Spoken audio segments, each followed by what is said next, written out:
outline that we're working off. You can get that. I'm going to do a real quick review up here of just last week's presentation, and hopefully we'll get to the end of it. Next couple weeks I'm going to be going on vacation. Jim has a special program for you that I think you'll find very interesting.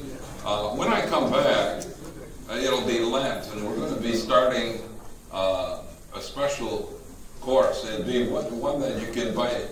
Please consider inviting other people to Beginner's Bible Course. A Beginner's Bible Course. You know? And, you know, a lot of times during Lent, Catholics particularly, they're looking for, you know, something special to do during Lent. Well, you can say, well, come on, come to Friday morning Bible. And if they don't want to, if they don't want to get up, it's so early. I always tell people, they say, it's so early, it's so early. I always tell them, hey, if you were catching a 6 o'clock flight out of the airport to go on vacation, you'd be up a lot earlier, right? You can use that line if you want, okay? And that's just going, on vacation.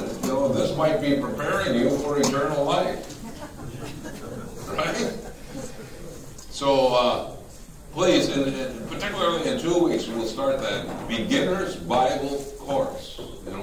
It's absolutely basic, Bible. And some of you might have kept notes. Basically, I did this 5-6 years ago. But it's always good to, refresh and read it. Okay. Maury, what do you have there? Well, you're going on vacation? What? Yeah. How will that be different? How will that be different?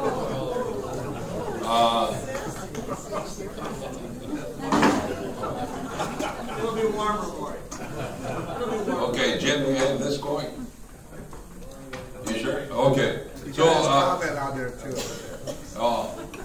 So this is a live Bible study group, and sometimes it's too lively.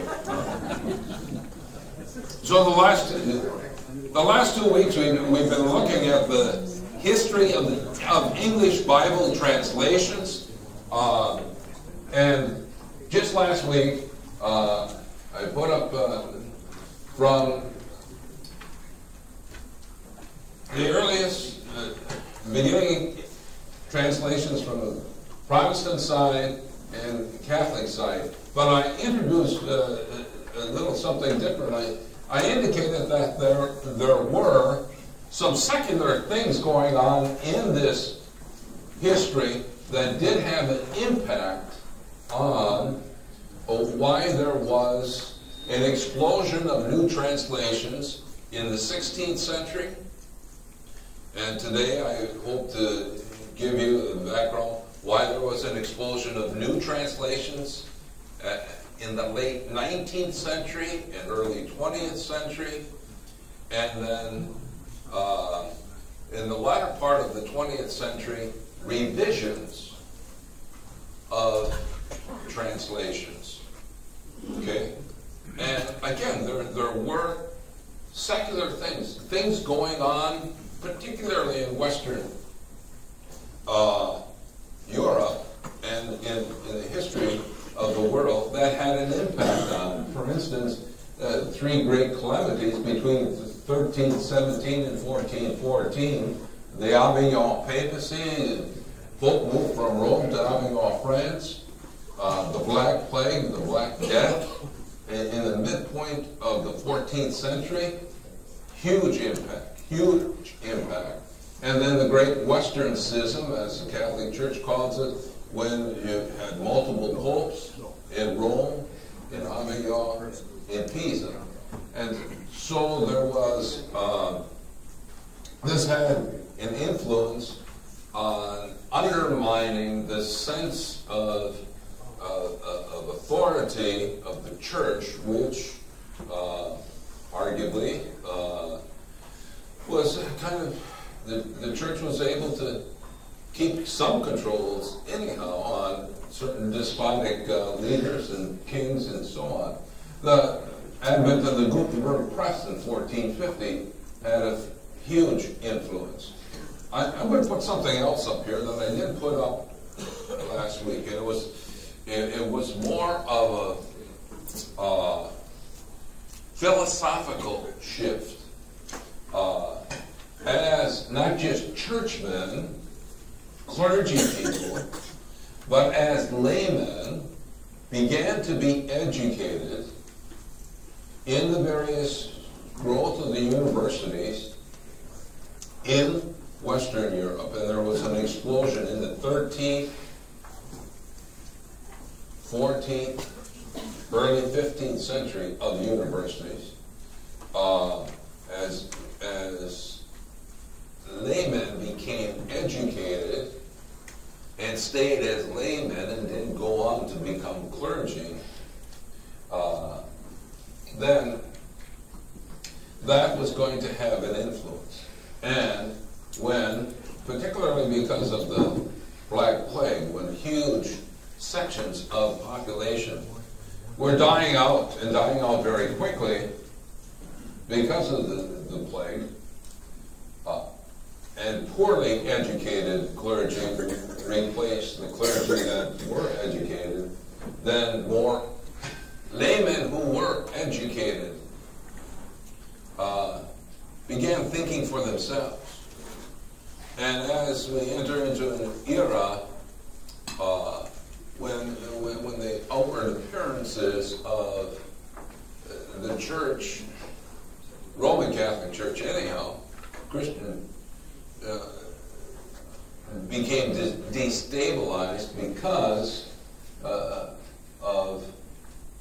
multiple popes and so on, and added even more to laymen thinking for themselves, setting their own morals, setting their own course, setting their own values. And the thing I'm going to add here now is indicative of that shift. And it's more of a philosophical shift that we call the Renaissance. The Renaissance.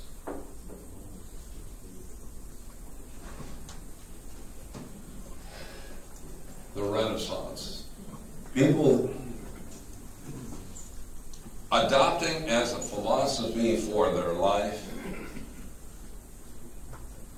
that it's not church or Bible that necessarily, or there wasn't even an emphasis on the Bible. It wasn't the church that was the authority or measure of all things, but man is the measure of man. Man is the measure of man, kind of the model of Renaissance. And so, and then the Gutenberg press, which really fueled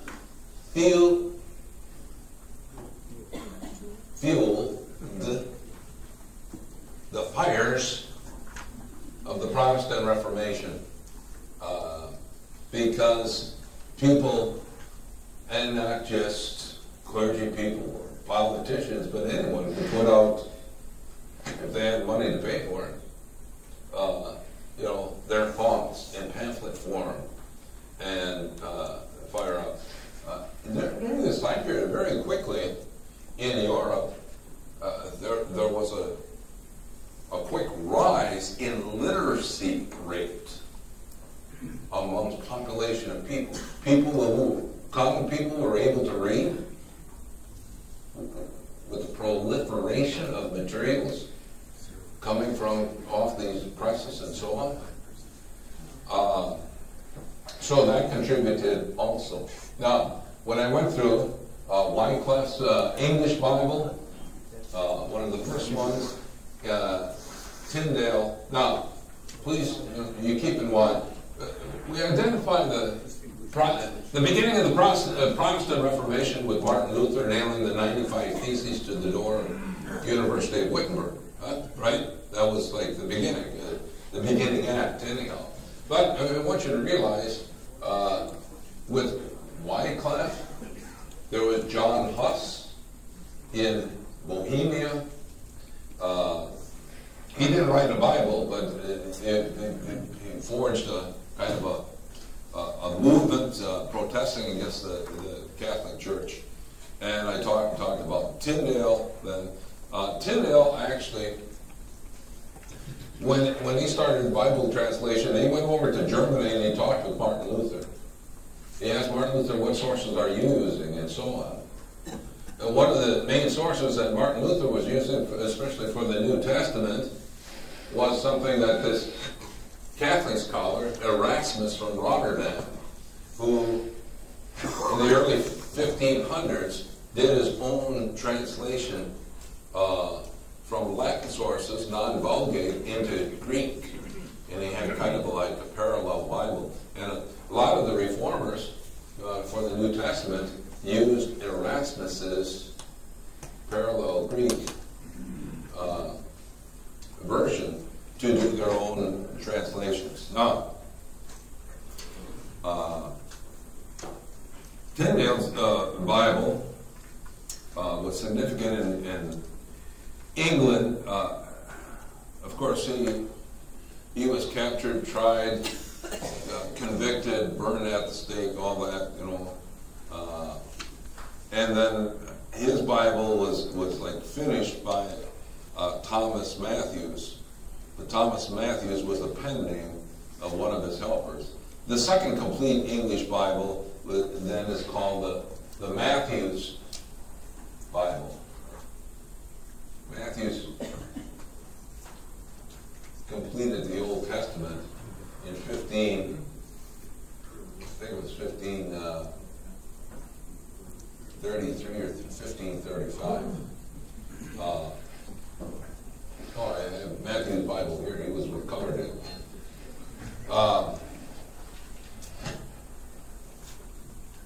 After that, the Great Bible. There's a series of Bibles in English, Protestant England, that became known as authorized versions. The Great Bible, the first authorized version, the Bishop's Bible after that, and leading up to the King James Version.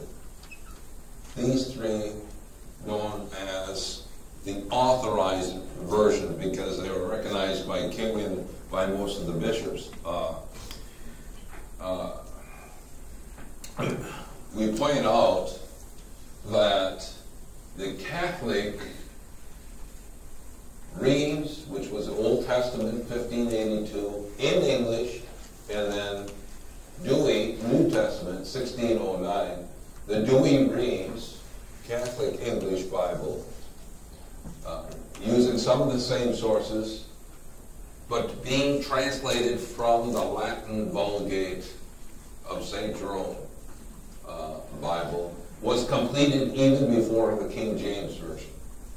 Now, I'm going to tell you something else that's kind of interesting that I came across. You know, how many books are in your Bible?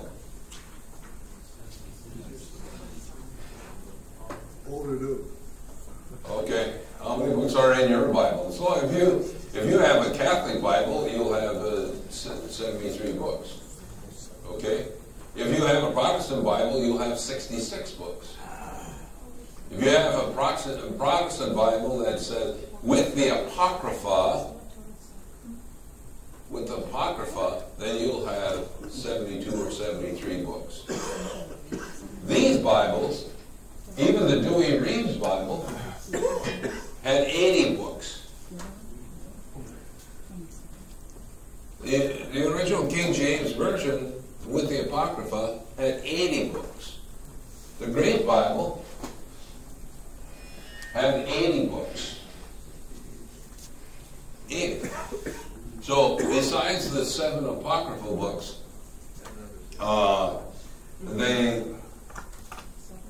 they had even more apocryphal books that did not end up in the translations that came out since the time of the more modern translation time and time period. Okay, so that's kind of an interesting thing. Yeah, Jim. Well, they created the King James Bible, which version did they use to copy that from, to translate it? Was that Erasmus or was that somebody else? They used part of Erasmus. They also used some other texts that they had available. I'm trying to see one of the resources that you can get online, and I used it as one of my sources. Deacon Morey found it also and showed it to me. This is by a Protestant by the name of John Jeffcoat, and if you Google English Bible history or English Bible timelines, you can get English Bible history by Jeffcoat. It is a very good little summary of primarily from a Protestant, an evangelical Protestant perspective. Okay. If you're a Roman Catholic, you'll find that he has some rather negative things wherever he can about the Catholic perspective. But you can Google it, English Bible history or English Bible timeline. At the end of this article, he has just the dates and the timeline of English Bible revisions. John? Yeah. What Joe? about the sequence of books, Father? How did that come about? Is it consistent? What? The sequence of the books. The order that The order they're of the in? sequence, yeah. Has that been consistent or? Pretty consistent. Some of these early ones, well, they have other names for them. So, for instance, you will find in some of the older ones, maybe Don in your Dewey Reams, you might find it in the early King James version. Not really early, but even more modern King James version. You have 1st and 2nd Kings and 3rd and 4th Kings. In more modern versions, you have 1st and 2nd Samuel and 1st and 2nd Kings. Okay? And what we call Chronicles, 1st and 2nd Chronicles, in more modern translations, for instance, they will have 1st and 2nd Peripatelion or something. They have different names. But the sequence is pretty much the same? Pretty much the same, yeah. Yes. When Jerome did the translation, did he assign authorship to the various books, or did he just leave them? He had what his sources gave him. So if his sources said John, Matthew, or so on, that's what he did. Okay. But all of the old and new had authorship? Identification. Some of them he came up with himself because he had to choose if there was text that had different labels on it, so to speak. Don? Father, the Church of England, was it Episcopalian or Anglican? Did they all use the King James Version? King James was the King of England, but of course he came after Queen Elizabeth, who reigned for like almost 40 years, who came after King Edward, who came after Queen Mary, who was a Catholic queen. She came after Edward, who was just a puppet, a young kid. So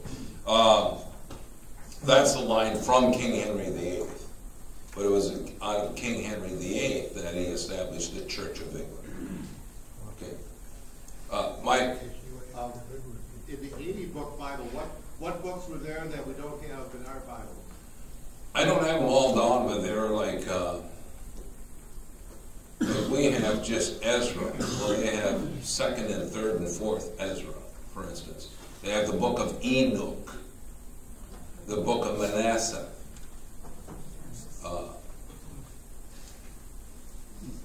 There's something of Abraham as well that, you know, would be a part of the Old Testament Apocrypha. Yes.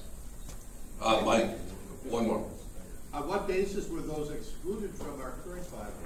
Who made those decisions? Somewhere down the line, some authorized version. Okay. For us as Roman Catholics, the answer is the Council of Trent. Okay.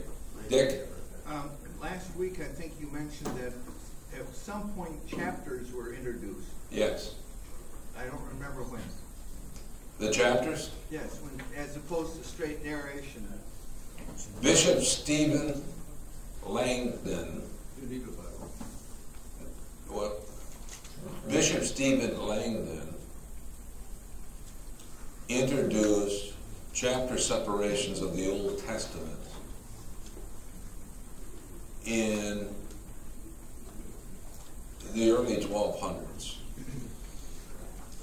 Okay? Stephen Langdon was the one who wrote, what was the Noble's English Charter against the English? Magna Carta. Yeah, he wrote that as well, just so that you know the time period. After that, there was a printer called Robert Eatsian, who divided it up and gave numbering to both Old Testament and the New Testament. Okay, and that was in the 1500s. That was in the 1500s. Eatsian. So it came in relatively late.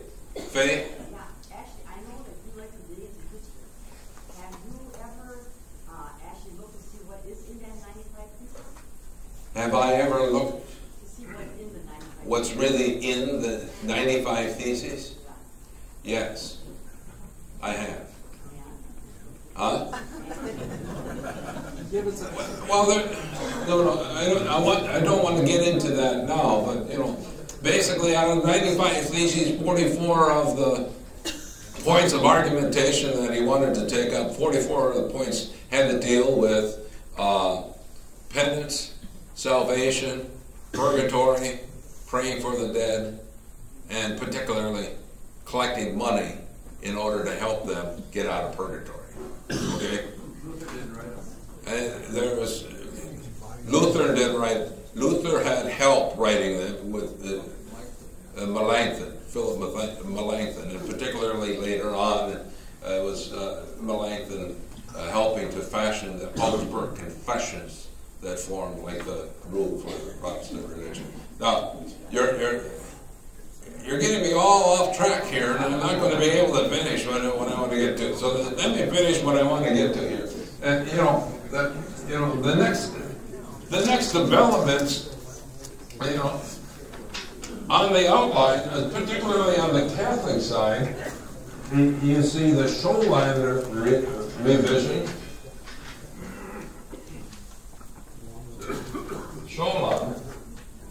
Scholander revision, and this is a revision of the Douay Rheims Catholic Bible. Scholander was an English bishop, and of course this happens in the 1700s. The King James Authorized Version, incidentally, King James Authorized Version in Matthew chapter 6 verse 13, Matthew chapter 6 verse 13, where you find the Our Father. The King James Version had a Greek text that inserted, "For the kingdom and the power and the glory are yours, now and forever." So in the King James Version, they had that phrase, which we call the doxology. They put it in because that's what their Greek version is. Even Revised King James versions of the Bible in more modern times, because they use other older Greek texts, have taken that out. Okay? So that's how, for instance, that's how it got in that our Protestant friends insert that as a conclusion to the Our Father, where the kingdom and the power and the glory are yours now and forever. It was in the King James Version. The King James Version of the Bible wasn't revised until the Revised Version came out in English. And as you see on the our outline, that was in 1888 to 85. And then shortly after that, you have the American Standard Version. Because this was British, and it wasn't in an American.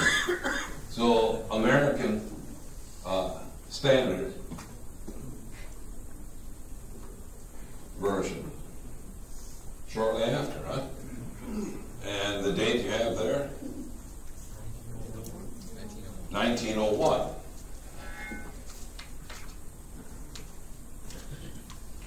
So more American. And then we take a jump on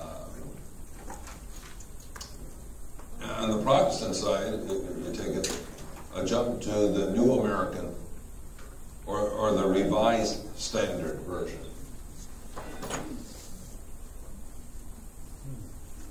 RSV,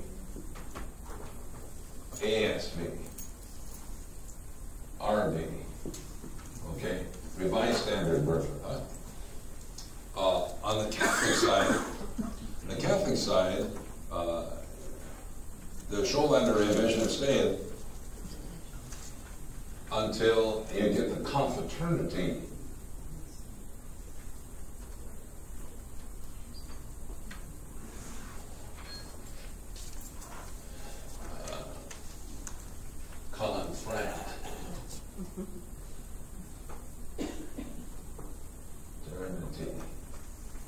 what we know as the CCD edition. Doctrine, yes. In around 1940, 41, right? And then we begin to get a whole series of revisions in the 1900s, don't we? On the outline, or new versions. So what happened in between time?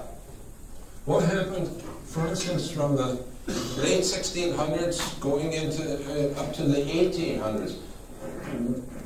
What happened? There's a number of things that happened from a secular standpoint.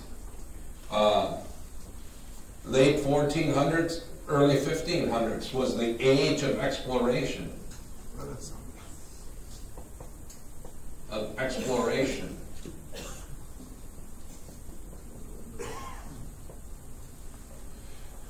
The Renaissance led into the age, what we call the Age of Enlightenment.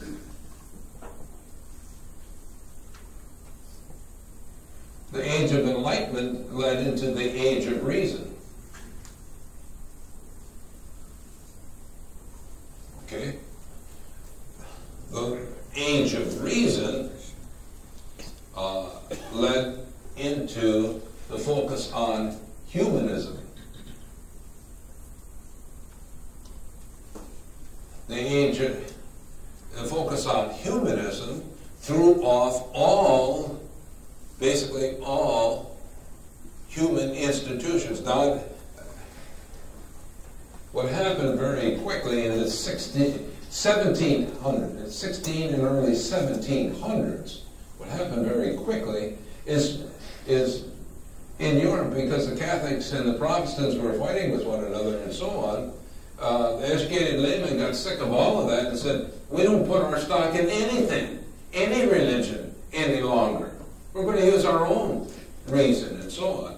And so, a lot of the scientific discoveries, so to speak, came about, using reason came about, and it's they then hold to human institutions of authority, especially human institutions of authority that had any kind of religious affiliation. Didn't make any difference if it was Catholic or Protestant.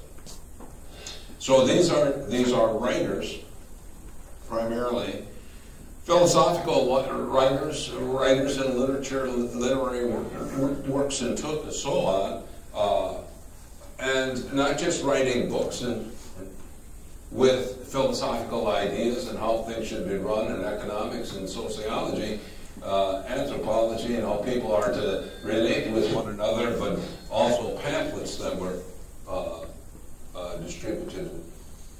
And that led to, on a secular standpoint, the age of revolution.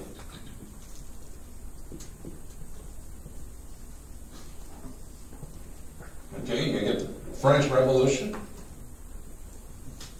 fueled by humanist, enlightened writers, and so on, led to the American Revolution. Okay, also led by enlightened people. What developed out of here, if there was any kind of substitute for religion, it was the secular understanding of deism.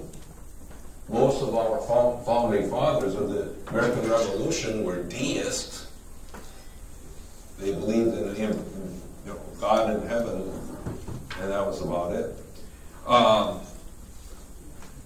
So these were just some of the secular things, secular thinking that was going on in the gap between the Protestant Reformation and all those translations of the Bible and going into the latter part of the 1900s into the 20th century. Latter part of the 19th century into the 20th century. There are other things too. Discoveries of certain codices, old filaments. Some of the oldest texts that exist today were found. Codex Alexandrinus was given by the head of Egypt to the King of England in 1630. Codex Alexandrinus is like a 4th or 5th century Greek New Testament. It's in England today. Codex Vaticanus. Codex Vaticanus. Alexandrinus came to England in 1630, for instance. Codex Vaticanus is a mid-4th century, so 300s. Arguably the oldest of the complete New Testament text that we have today. It was given as a gift to the Vatican at about this time. In the 1844, a German scholar and a nobleman, Constance van Dishendorf, he was a scholar, the leading New Testament textual scholar at Leipzig. He went down to the Sinai and found a monk tearing up these old pages, throwing it in the fire. Became known as Codex Sinaiticus, the oldest of the New Testament written in Greek. And he quickly got, funding, interestingly enough, from the Russians to purchase some of those leaves and copy. And that copies of the whole thing, but portions of that New Testament. Today, Codex Sinaiticus, some of it is in Russia, and some of it is in Germany, and some of it is in Britain. And the monks down at St. Catherine's Monastery want to have it back. Okay? So that's like the oldest complete, one of the oldest complete New Testaments that we have. These came about during this time period. There was also something else that came about during this time period, and that was now this is in Bible history, not just secular history, but it was the advent primarily coming out of German schools of something that we call today biblical criticism.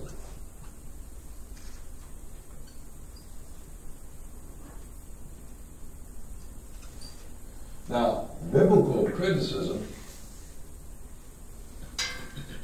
and this happened primarily, and it exploded in the 19th century. Biblical criticism is a form of approaching and studying the Bible, trying to study ancient texts. It's not to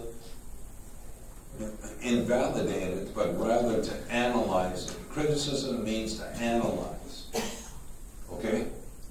There's different forms of biblical criticism. I don't want to go into that now. That's another whole study. Okay? That's another whole morning. Another 6 months, yeah, by the time I get done. But the age of biblical criticism it exploded at this time period. Why? Because something else happened. The age of exploration. Finding the New World, Columbus, 1492, sailed the ocean. While the Portuguese were going around the Horn of Africa, yeah, on the other side, Spaniards, England developed their great big, naval fleet and so on, and they were establishing the naval king. From the European standpoint, there was this age of exploration in the 16th century was exploding, and it continued into the 17th century and so on. After they discovered these new worlds, there was a shift in terms of intellectually exploring new ways of looking at things. Why? Because to a certain extent, the age of exploration brought into Europe, just like the Crusades brought into Europe, in the 12th and 13th century, the Crusades brought into Europe all kinds of bodies of knowledge from the Greeks, from the Romans, from the Parthians, from the Persians, that the Arabs had, because of the Crusaders interacting. When they weren't fighting with one another, they were interacting with one another. And so there was an intellectual explosion in the Middle Ages, 12th century, 13th century. The age of exploration into the 17 and 1800s, there was a similar intellectual explosion because new materials from other previously unknown cultures came in, documents, new texts, and part of the exploration that came about, one of the things is digging up these old hills that they found. And in the Middle Age, in the Middle East, for instance, and you know what they discovered? They weren't hills at all, but they were ancient cities. So the development of archaeology, okay, and the analysis of what they found in archaeology, and some of that, they went, hey, wasn't this an old Bible city? Yeah, let's read in the Bible what it says about it. Okay, this is what we found over here in this place. Okay, does that match up with what we find in the Bible? You see, there was that kind of thing that was exploding. And then trying to break down and analyze, in some cases, secular writings, old text through archaeology and so on, of secular texts, and they look closely at it, they study Greek, and this doesn't look like the Greek that we find in the Bible. Well, they found out there are two different forms of Greek. There was classical Greek, like Greek poetry and literature was written in, and then the Greek of the Bible they call Koine Greek, common Greek. And that just opened up, okay, that's different Greek words. All of a sudden they discovered, oh, these Greek words, there was an evolution of these Greek words. And there's different meanings attached to these words. Okay, let's look at the translation of the Bible. If we look at it from the standpoint of Koine Greek with this other meaning, oh, then the Bible reads differently. The passage reads differently.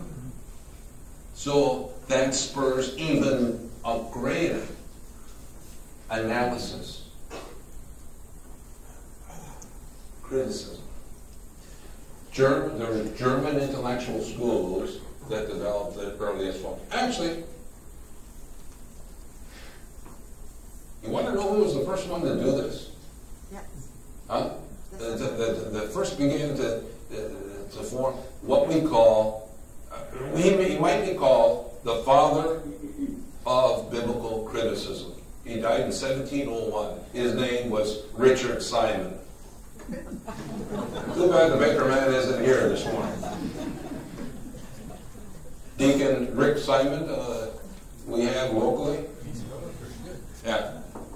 Well, his namesake back in the 1600s and 1700s was like the father of this form of biblical criticism. You can look it up yourself and you Google it. Okay, so you had all these factors going on. You had new codices going on. You had a new way of approaching the study of the Bible going on. The Protestants then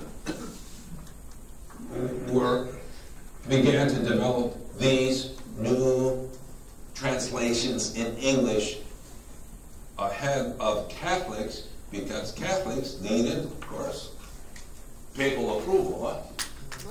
So the Douay-Rheims English Bible was still considered the standard for Catholics.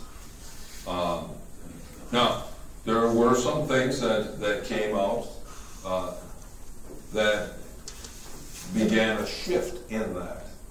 And some papal documents. The most important papal document was in 1943, Pope Pius XII. He issued, it was entitled in Latin, Divino Afflante Spiritu. Divino Afflante Spiritu. Just put D-A-S. It goes by D-A-S. Divino Afflante Spiritu.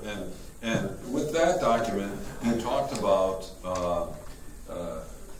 and kind of began to open the way for Catholics to begin studying the Bible and using some of the methods or some of the text. I have a summary of this. He commands the use of more critical methods in Bible studies. Because of the growth in the 50 years before that of the history of exegesis, formal Bible study, he said, Pope Pius XII in 1943 told Bible scholars, go back to the original text and let's apply the historical critical methods and archaeology and other sciences. Basically, he gave a green light to Catholic biblical scholarship. Now, that position was built on several other papal documents previous to that. Actually, Pope Leo XIII in 1893 inaugurated a new era in Bible studies. He wanted authentic Vulgate versions based on the new texts, Greek texts that had been published. So 1893 already, Pope Leo XIII told Bible scholars now, not everybody, just the Bible scholars. And then, of course, you get Pope Pius X, Pope Pius X, who issued, his encyclical Pascendi Dominis Gratias, which included the syllabus of errors. Something else happened in here, and another development, and that was modernism. Modernism as a philosophy. In the 1800s, in the latter part of the 1800s, for instance, humanism, socialism, communism. What more? Materialism. Materialism came later, but these were just some of the modernism philosophies that came out of the latter part of the 1800s. Pope Pius X, in his encyclical in 1907, had a whole syllabus of these isms that he said was heretical. He refuted and put in one of the biblical approaches that were being counted at that time was like the search for the historical Jesus. Okay? And the distinction between the Jesus of history and the Christ of faith. And then some scholars had taken those two extremes because basically they operated from the standpoint that you can't believe anything in the Bible. So what can we historically say about Jesus, and what must be said about faith? Now, Pope Pius X condemned that old search for the historical Jesus. And there were famous writers and so on during that time, particularly on the Protestant side, that were going after that. That continued on. Now, a pope after that, Pope Benedict XV, issued an encyclical and kind of Pope Benedict XV, in another encyclical, kind of reversed that. On the anniversary of Jerome's death in 1920, he said Catholic scholars should look at the difference between historical, scientific methods and spiritual methods, and kind of set the stage, open it up for Pope Pius XII. The next stage in terms of Catholic Bible study, anyhow, that created all kinds of new translations, of course, was the Second Vatican Council in 1963 to 65. And one of the 16 documents of the Second Vatican Council is the Constitution on Divine Revelation. Constitution on Divine Revelation. Some of you who have Catholic Bibles, if you look at the beginning of your Catholic Bible after the introduction page, some editions of Catholic Bibles will have that. It's not a very long document on Divine Revelation. It would be well your time to read that if you have that, or if you have a copy of the Second Vatican Council. Look for the document on Divine Revelation. And that opened up the whole business about Catholic Bible study. Jen? Most of us are familiar with the Scopes monkey trial. When did the Catholic Church break away from a literal translation of the Bible? Well, even going up through Pope Leo and Pope Pius X, and even Pope Pius XII in his and through divine revelation in the documents of Vatican II, that they said the first sentence, when you read the Bible, the first sentence should be literal. But after that, you take into account what scholars have seen and so on. And then one of the big breakthroughs in Bible study was identifying unique literary forms. Unique literary forms. In our Lenten program, the beginner's Bible course that we're going to have during Lent, I'll talk more about those literary forms. We'll get into that and delineate those literary forms. But that was one of the big breakthroughs that came out of the schools of thought, the German Bible study. One more thing that I wanted to indicate to you, as you see since the mid-1960s, there's been an explosion of new translations, right? You have the New American Bible, the Jerusalem Bible on the Catholic side, the Revised Standard Bible, the New American, the Revised Standard Version, the New International Version, the New King James Version, and so on. You see, there's just been an explosion of that. There's something in archaeology that has contributed to that under secular, and that's the DSS. The DSS, founded in 1947, got into the hands in the early 1950s. By 1955, the impact of the DSS began to be experienced and significantly amped up the need for new translations. What is the DSS? What? Dead Sea Scrolls. You're right, the Dead Sea Scrolls. The discovery of the Dead Sea Scrolls.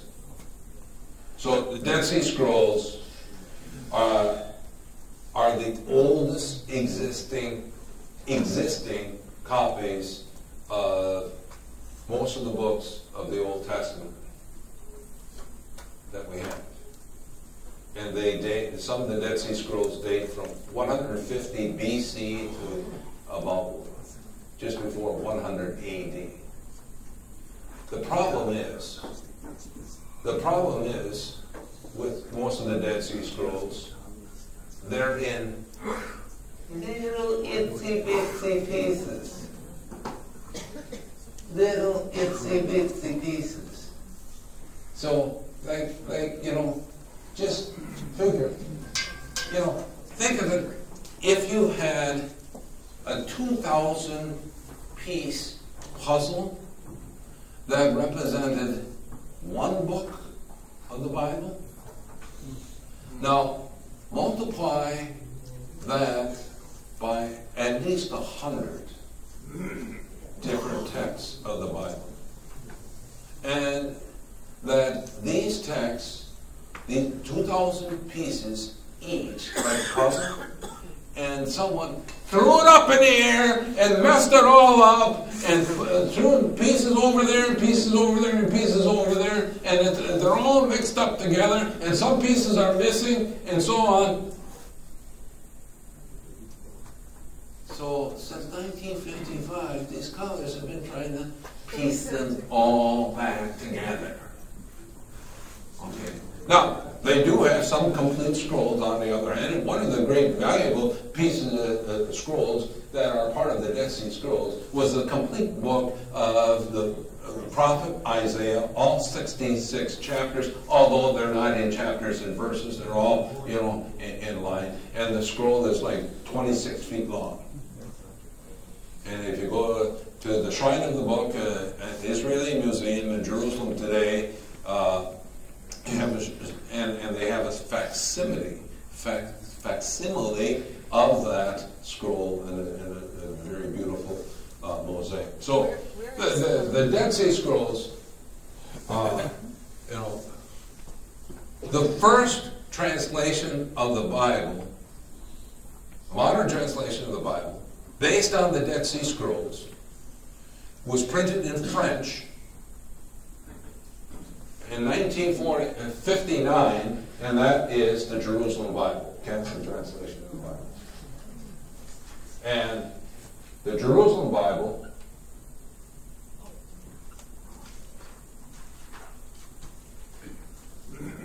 was the first one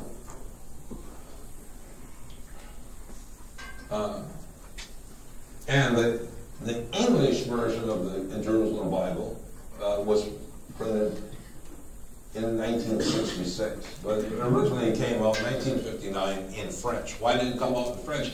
Because the Dead Sea Scrolls ended up at the Rockefeller Museum in East Jerusalem, and right next to the Rockefeller Museum in East Jerusalem is École Biblique, a French Dominican Bible school that had the scholars there who could decipher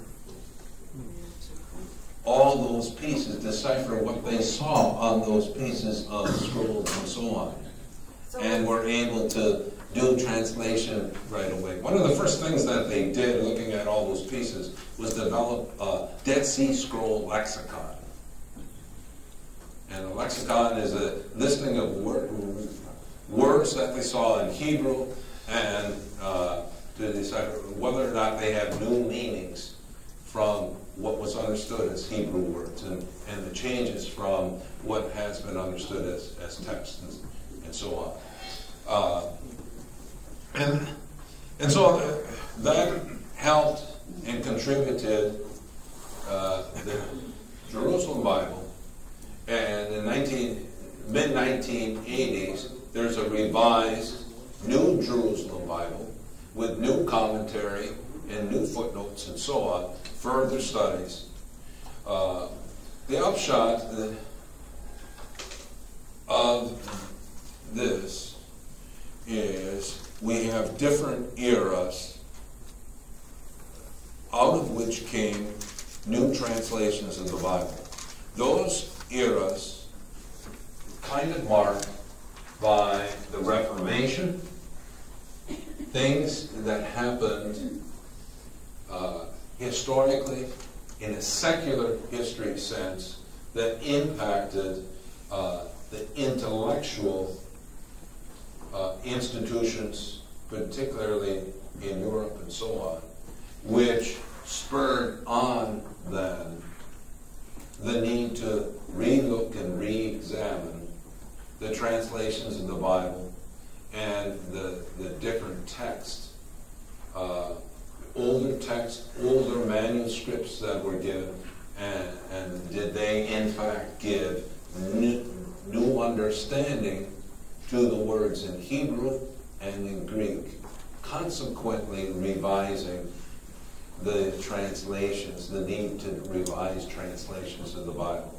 The newer revisions that we've had since the mid-1990s and so on, they came about more because of the theological stances of various groups of people.